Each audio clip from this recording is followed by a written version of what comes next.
नमस्कार विद्यार्थी मित्रांनो, आपला GMCचा पेपर जो 9 ते 12 फेब्रुवारीमध्ये झाला होता. वेगवेगळ्या सेंटरवर तुमची एक्झाम झाली होती.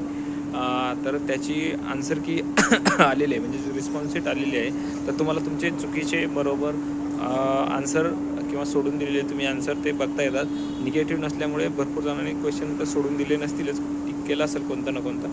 तर तुमची आन्सर की आलेली आहे ती तुम्ही आन्सर की बघून घ्या आणि तुमचे मार्क मला कमेंट्समध्ये सांगा. माझे तर मार्क 150 आलेले आहेत.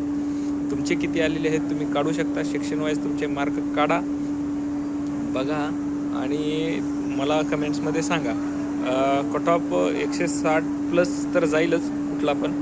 नॉर्मलायझेशन नक्की होणार, कारण वेगवेगळ्या शिफ्टमध्ये पेपर झाला आहे, त्यात काही शंका नाही. नॉर्मलायझेशन होणार हे लक्षात ठेवा. कोणाचे मार्क वाढू शकतात, कोणाचे 10ने वाढतील, कोणाचे 15ने वाढतील, कोणाचे वाढणारच नाही, 4-5 मार्काने वाढतील. नक्कीच मार्क वाढणार आहेत. तुम्ही तुमचे रिस्पॉन्स शीट बघून घ्या. रिस्पॉन्स शीट कशी बघायची ते सांगतो. लिंक तर डिस्क्रिप्शनमध्ये देतोच. लिंकमध्ये पासवर्ड आणि ID, यूजर ID आणि पासवर्ड टाकायचा आहे आणि कॅप्चा इमेज टाकायची आहे. त्याच्यानंतर तुम्हाला लॉग इन होईल.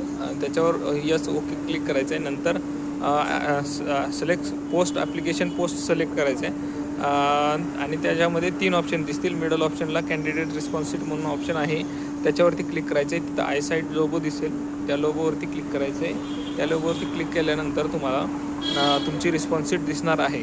मग तुम्ही ती रिस्पॉन्स शीट बघू शकता.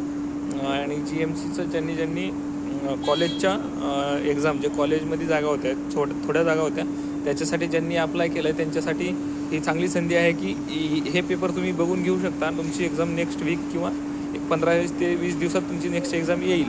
तर तुम्ही त्याच्यासाठी चांगला अभ्यास करा. तुम्हाला हे बघण्यासाठी ते चांगलं आहे. तुम्ही झालेल्या रिस्पॉन्स शीट मित्रांच्या गोळा करा. ज्यांनी GMCचा पेपर दिलेला आहे त्यांच्या रिस्पॉन्स शीट गोळा करा आणि कॉलेजच्या जागा आहेत त्या जागेसाठी तुम्ही अभ्यास करा. तुम्हाला सेक्शन कळतील, पॅटर्न कळेल, क्वेश्चन सोडायचे नाहीत ते कळतील, कुठला अभ्यास करायचा आहे ते कळेल, कुठल्या सेक्शनला किती टाईम द्यायचा आहे ते पण कळेल. सेक्शन वाईज टाईम तर आहेच, पण तुमचा अभ्यास कोणतं सेक्शन कमजोर आहे किंवा कोणतं चांगलं आहे तो अभ्यास करायला तुम्हाला वेळ भेटेल किंवा तुमची स्ट्रॅटेजी तुम्हाला ठरवता येईल. त्यानुसार तुम्ही अभ्यास करू शकता. त्याच्यामुळे आता तुम्ही लक्षात घ्या, ह्या रिस्पॉन्स शीट गोळा करा आणि याच्यानुसार तुमच्या पुढच्या GMC सोलापूरच्या कॉलेजच्या ज्या जागा आहेत पिऊनच्या, त्याच्यासाठी चांगली तयारी करा. ऑल द बेस्ट सर्वांना.